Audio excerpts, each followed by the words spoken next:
Hey guys, it's Michelle with PlanetWOW.club, the premier online community for seriously driven women entrepreneurs. And our official blog is over at themichellepippin.com with literally almost 10 years of evergreen content for you to help you increase your income, your impact, and your influence in whatever online or offline world you've chosen to play in.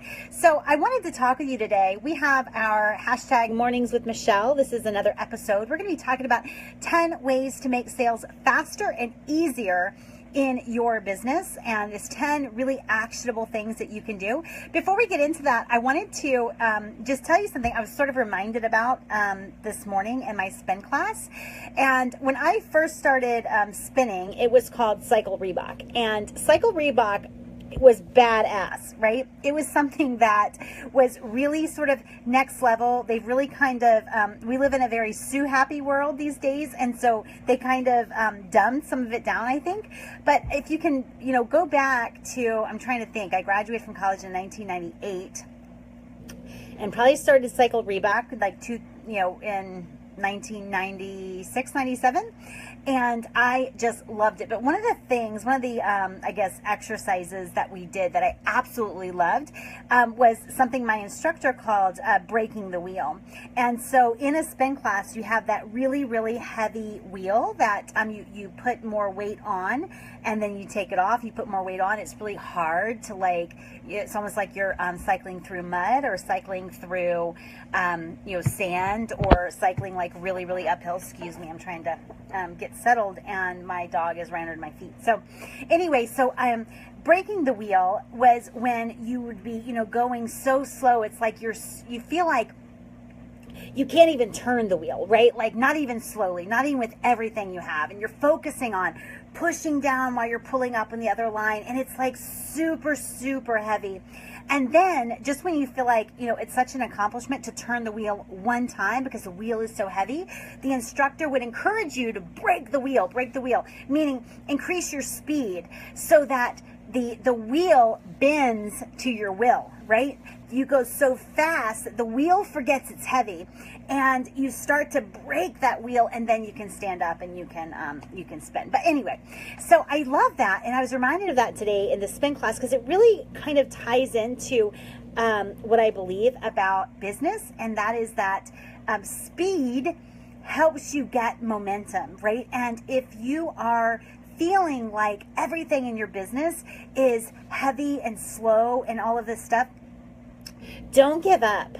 Don't give up, and don't get off the bike. Instead, implement some speed. Do something fast. Put in a challenge in your online community, or announce you're going to do something really fast, or work on a book and say I'm going to have it published within 72 hours. Do something to get some speed so it can break the wheel and you can bend the weight of whatever is going on in your life to your specific will. So anyway, I hope that encourages you today. I was really, when I first was learning how to break the wheel in cycling, obviously I had no aspirations of being a business owner. Even for the first year or two of being a business owner, I didn't think I was a business owner because I didn't have a big business. And so anyway, when I was in there this morning and I was just remembering, I was doing this really long and slow climb, and I was remembering back then, and what things, how things felt back then. And I was like, oh, this is a perfect business analogy. So anyway, I hope you guys appreciated that. And I wanted to do that while we waited for people to jump on live. So hi to you guys who just came on live. I would love to hear from you. If you want to check in, let me know what's going right in your business world. And also if you have a question for me, that's great. But we're going to dive right into the 10 ways to make your sales easier and faster in your business, right? Because we don't want to feel like our sales are that heavy wheel in our business, right? Like it's slow and it's clunky and we're not sure if it's going to turn or not. And so I want to give you 10 things that you can do, very actionable, very practical things that you can do to make your sales easier and faster in your business, right? The first thing is to get with the sales program, right? And this is really where you kind of have to embrace the fact that you're not selling because you're greedy. You're not selling because you need a new pair of, Chanel shoes. You're not selling because you need something fancy. You're selling because you need permission to roll up your sleeves and help someone out of your area of expertise, right? Even in CPR, when you're trained in CPR, I'll never forget this, and I'm not actually, I guess, certified in CPR anymore, but I remember getting trained in it, and I remember thinking how outlandish it was that we had to clarify that this is the, like, international, like, symbol of permission, right? Because you have to get permission to give CPR, right? Because you don't want to be sued for helping if they don't want to get help when they're choking, right? And so I remember thinking how outlandish that was, and this was like 20 years ago, and now we're even more sue happy in our culture. But you want to get with the sales program, basically you just need their permission. You just need their permission to really roll up your sleeves and help. That's why you're asking them to work with you, asking them to hire you, asking them to invest in a program, because that gives you permission to roll up your sleeves and help them. The second tip is to tweak your sales page, right? Words do matter. The thing is, a lot of times we tweak our sales page to a fault, right? So we take a sales page and then all of a sudden we change like the headline, the video, you know, the calls to action, everything. The key is when you are actively selling something, as you should be every day, but when you're actively selling something, you want to make tweaks to your sales page, but honestly, make 1 or 2 small tweaks at a time so that you know what's working, right? You know what's working. That's why, by the way, they ask you to write down your food when you're trying to lose weight, because you can see, if you're looking at your food and your scale, you can see how your body loses weight best, right? And so you want to make tweaks to your sales page, but not do a full overhaul unless you know you need it. Most of the times you don't need a big overhaul. But after you've written your sales page, start to change 1 or 2 things at a time and see what gives you a better result, what gives you that faster, easier yes. The third thing is to pick better targets, right? You know, during the first couple of years of my business, especially doing business coaching, I was thinking that my people were all cheapos, right? Who didn't want to invest in their business or didn't have money or, you know, whatever. And I had this story about my list. And my coach asked me one time, and I was complaining about you guys, right? I was complaining about my list. And he says to me, well, who invited them there, right? Who invited all these cheapos to your door? And I'm thinking, it was me, right? And so you want to make sure that you are picking better targets, that you are speaking directly to a specific target market, that you're speaking their language, that you have made sure they know that you understand what they're going through and how to fix it, right? You also want to make sure that you're picking targets who are willing and able to pay to have a specific problem solved, right? When I first started, I don't know what you'd even call it, because I really didn't have any clients back then, but like online business coaching. My business was called Mom's Work, and I was thinking that I was going to work with stay-at-home moms like myself, who identified first as stay-at-home moms and then as, you know, somebody who made money from home. And the thing is that I was really picking the wrong market. The truth was, they didn't have the same problem. A lot of them didn't have the same problem which I had, which was I had to make money. Right? It wasn't like it'd be cool to make money. It was, I literally had to make money to pay my bills. And I noticed that I just wasn't picking a right target. They weren't shifting fast enough. They were not taking action. They were missing appointments, and it was, I had to pick better targets. And so if you are feeling that your people are moving too slow, they're saying no more than they're saying yes, they're non-responsive to your offers, right? Get rid of them. Get rid of them. What good are they doing? I have had so many Women Who Wow members who have literally burned their list. I've burned several hundred off of my list, if not over 1,000, because they're just not responding. And so, like, what good is it? We also have this circular argument about our list that I want to go into a little bit. And so what the argument is I don't want to email my list too much because I don't want them to opt out of my list. And so I don't email them at all, and so they don't buy from me. And so they might as well not be on the list anyway, right? So our argument kind of implodes on itself. So pick better targets. Really start speaking directly to those who know that they have the problem that you solve, that you really like. That's so important. I'm going to be talking about that in a blog post today. But you want to work with people who you love to work with. You do not want to be in bed, business-wise, with people when their email comes through or their text message, if you allow that kind of access to you, that it comes through and you're like, oh, them again, right? Like, you got to get rid of them. So the fourth thing, so the third tip was no, pick better targets. The fourth thing is to sweeten the deal. How can you make a bonus or a guarantee or something like that? We'll talk about the guarantee in a minute. So let's really talk about the bonus. How can you sweeten the deal for people who are looking at your offer? And so, you know, for Women Who Wow membership, and if you're watching and you're not a member, you need to join us. PlanetWOW.club. Doors are open. But one of the bonuses is that while you join right now, you actually get private time with me. Another bonus, but I don't even call it out as a bonus, but you have years worth of content waiting for you in our content library, right? It's something that sweetens the deal. And so how can you add to something, maybe something you've already launched before, maybe something that you could kind of take off your shelf, dust off, and relaunch and give it to people as a bonus.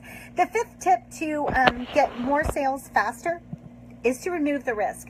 You do not have to have a 100% guarantee, pay money back kind of guarantee to give a risk removal for your market. Get creative, right? So I used to have events, I still have events once a year now, but they're $5,000 a pop. They're only for enterprising experts. They're only by invite only. And this is something where I say, you know, it's 3 days, it's $5,000, but I don't give a money back guarantee, but I say for 6 months, I'm going to work with you after these 3 days. And it guarantees their commitment as well as mine. Another thing that I've done before is I've said, hey, I'll sell this a VIP day and you pay for half up front. And then if it's like the best money you've ever invested, then you pay the other half. And only once have I had someone not pay the other half, and they had a health challenge, and they didn't continue. So they kind of found themselves in a different situation. But it's something that I did to deliberately remove the risk. So look for ways that you can guarantee their participation and or their commitment as well as your own, and remove the risk for them to say yes. The sixth thing is go to the no, right? If you're not getting no's in your business, you're not asking enough people to buy from you. And so when I say go to the no, I don't want you to go to people with like a glossier sales pitch, right? And I don't want you to go to them and say, hey, I'd really like to talk about why you didn't work with me, and then try to resell them. No, I want you to go to them fully accepting the no, and figure out what was a miss for them. Why was it not a hit? Why was it not a hell yes for them? And that's exactly what I need you to do, because you will get so much information from people who didn't immediately say hell yes. Some people, you know, they will say, you know what, I just had this question, it wasn't answered, and like now I'm a yes. But most people, you really want to go to them not to change their mind, but to pick their mind and to figure out where your messaging might have been off. And then we go back up to tip number 2, and we tweak our sales page to reflect the language that we missed, language that we learned by talking to people who were no's. Number 7, invite more people to work with you. Anytime that I have seen my own income plateau, I realize I'm just not asking people. I'm not inviting people to say, hey, come in to Women Who Wow, doors are open. I'm not doing it, right? And I've gotten kind of lazy with that. And so I have right in front of me 22 different sales activities that I can pick from. And the reason I have those literally right in front of me where I am right now at my desk is because I want to be reminded to take sales action every day. Again, back to tip number 1, not because I'm greedy, but because it gives me permission to really start to help people and how they make a living and how they increase their own income, impact, and influence. And so, so ask more people to invite with you. Number 8, make sure you follow up.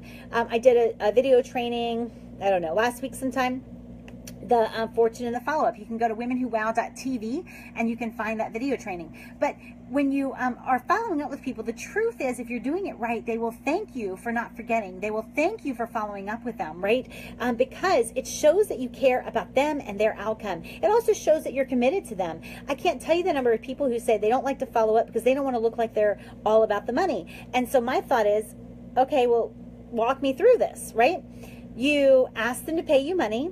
They don't respond, and because they didn't pay you money, you they don't ever hear from you again, right? That sort of makes it all about the money. And so you want to follow up with people because you care, because you can help, because you're committed to them, and because your whole sales pitch, your whole sales offer wasn't BS. There's an actual person with a heart behind that sales offer. You want to follow up with them because you care. The 9th tip is re-invite people who do not respond. Their situation may have changed, right? Their situation may have changed. And they also may just need a couple questions answered. They might want to, maybe they were in a funk when they first talk with you and they're not really sure you're committed to them, or if you're just out for the money. So follow up and re-invite them and say, hey, remember when I said that this is what we could do together? I meant it. Are you ready, right? Follow up. And the 10th tip, if you want sales to be super easy and a lot faster, is to add value into the sales letter or the sales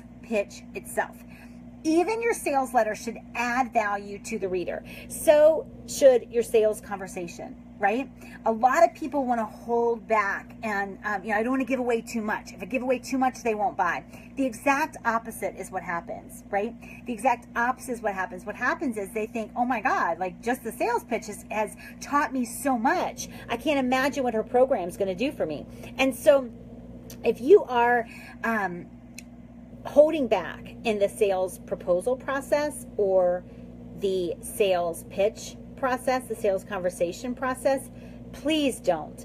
Make it give so much value. Look for ways that even your sales letter, your sales page can help them with their mindset, can reposition something for them in their minds, right? Do it so that when they read it, they feel good about it, they're having aha moments, and then you can ask them to say yes, right? So that's one of the things I feel like people fall down on the most online is they make if it's a sales page, it's only a sales page. And we need to add value in everything that we do.